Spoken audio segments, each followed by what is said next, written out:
Chronicle of Death Foretold by Gabriel Garcia Marquez. A short summary. In a small town on the northern coast of Colombia, on the morning after the biggest wedding the town has ever seen, Santiago Nasser, a local man and mostly upstanding citizen, is brutally murdered outside his own front door. The culprits are Pablo and Pedro Vicario, twins and older brothers to the bride, Angela Vicario. Just hours before the murder, Angela was returned to her parents by her husband, the dashing Bayado San Roman, when he discovered she wasn't a virgin as he had anticipated. Pablo and Pedro intimidate Angela into giving them the name of the man who deflowered her. She, perhaps on an impulse or perhaps sincerely, tells them it was Santiago Nasser. To defend their sister's honor and the honor of the family, the twins resolve to kill him. They go about town announcing their intention to all who will listen, such that Santiago is one of the last people to learn that his life is in danger. Some of the townspeople try to prevent the murder but fail. Others are too frightened to do so, and still others want Santiago dead. Most people simply don't take the threat seriously until it is too late. The murder is now decades into the past. The narrator, an old friend of Santiago's and a distant relative of the Vicario family, has returned to the town to make sense of it all. He collects the testimonials of eyewitnesses and other townsfolk in the hope of recreating a clear picture of the events that led up to the mysterious and apparently senseless murder. The chronicle he presents does not, in fact, unfolds in chronological order. Instead, the narrator leaps between the events of the murder, the events that led up to it, and the years that followed. On the morning of the murder, Santiago Nasser wakes up at 5:30 a.m., hungover from the wedding the night before and apparently unaware of the danger he is in. He is excited to see the bishop, who is supposed to visit the town that morning on his riverboat. Santiago has had a pleasant dream about walking through a grove of trees, but upon waking he feels spattered with bird shit.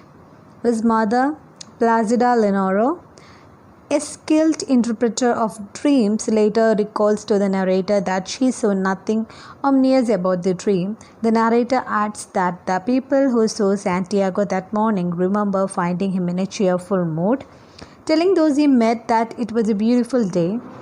Despite this detail, however, not everyone can agree on what the weather was like on the fateful day. Some think it was a radiant day, while others remember it as an overcast and funeral. Santiago rises and dresses in a formal outfit of white linen. When Santiago is walking in the country, the narrator informs us he carries a gun, but he leaves it behind today. In fact, his house is filled with guns, but he keeps them under lock and keys. A safety precaution his late father, Ibrahim Nasser, taught him. He goes searching for aspirin and wakens Placida Lenaro in the process. He tells her about his dream and she informs him that anything involving birds is a good omen. He waves goodbye to her casually and heads to the kitchen. It's the last time Placida Lenaro sees her son alive.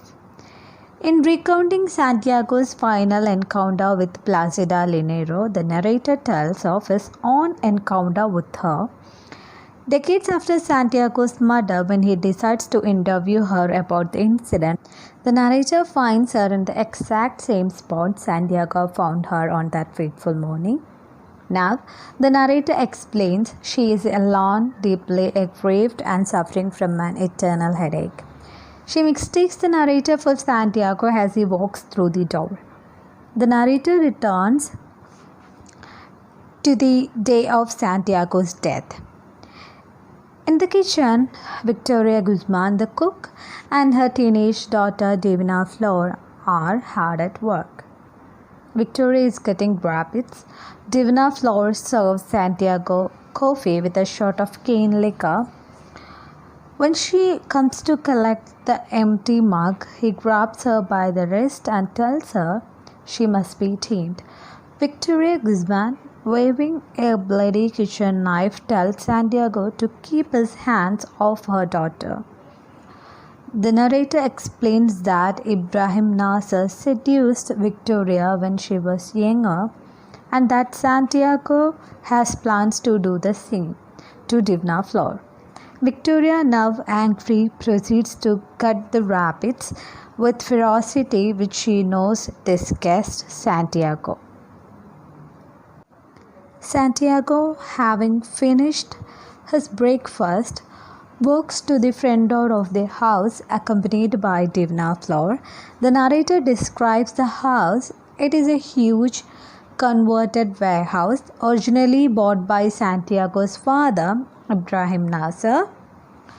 The front door of the house opens onto the town square while the back door opens onto the docks, where the bishop is meant to arrive. Santiago exits through the front door. Given that he is going to see the bishop, this is unusual and, as the narrator explains later, causes the visiting magistrate to give the door the pulpy title, the Fateful Door. There is a simple explanation for his action, though Santiago always exited through the front door. When he was dressed up, before he exits, he grabs Divina Flor's hall pussy, something he does often against her mother's instruction. Divina leaves the door unlocked in case of emergency. As it turns out, the narrator explains both Victoria Guzman and Divina Flor know that Santiago Nasser is about to die. Earlier, a beggar and stopped by and told them the news. Victoria later explains that she didn't want Santiago because she thought the threat were just drunkard's talk. Divina Flor, however, confesses that her mother wanted Santiago to die. For her part, Divina explains she was too terrified to say anything. When Santiago grabbed her wrist, she says his hand felt frozen and stony like the hand of a dead man. Across the square, in Clotilde Armand's milk shop, Pedro and Pablo Vicario, twin brothers, lie in wait. They are the men who are going to kill Santiago Nasser. Each clutches a knife wrapped in newspaper. Seeing Santiago leaves his house, they begin to get up, but Clotilde, who knows their plan, begs them to leave him for later, out of respect for the bishop. Miraculously, they listen and sit back down. The docks are crowded with people waiting for the bishop. Many have brought the gifts, roosters, because the bishop loved cook's comb soup and lots of wood. Despite the excitement, the bishop passes by on his steamboat without stopping, delivering a blessing from afar. Santiago, who is at the docks, feels a little cheated because he contributed to the lots of wood and helped pick out the best roosters. However, Margot, the narrator's sister, recalls finding Santiago in a good mood when she ran into him at the docks. She finds him walking arm in arm with his friend Cristo Bedoya, with whom he had been crossing at the wedding the night before. They are speculating about the cost of the wedding, which they agree must have been astronomical.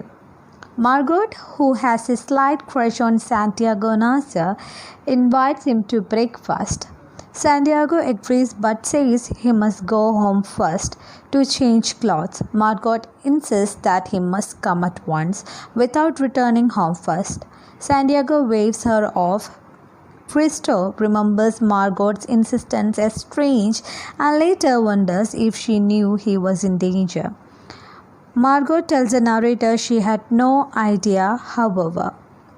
The narrator admits it's strange that Margot didn't know Santiago was in danger, as so many townspeople knew by then. The narrator finds it even stranger that this mother didn't know. Though she is a homebody, the narrator's mother always seems to maintain secret threads of communication with other townspeople. Margot heads home by walking along the river bank, where crowds of people have brought out food to offer up to the bishop.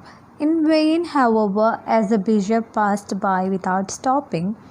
Now, no longer distracted by the bishop's arrival, the townspeople begin to discuss the other great news of the hour.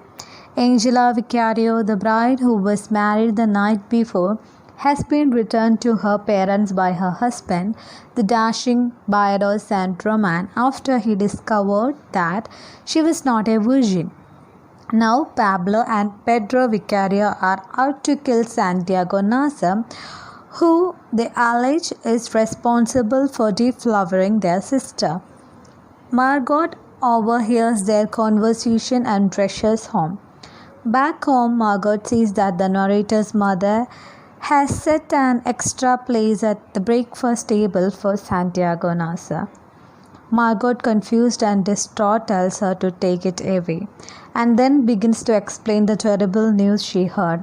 Her mother seems to know what Margot is saying before she has even said it and flies into a panic. Hoping to warn Placido Linero, she rushes out into the street, trailing Jamie the toddler and cursing under her breath about lowlifes. She hears a great commotion coming from the direction of the square. A passerby tells her that it's too late, Santiago is dead.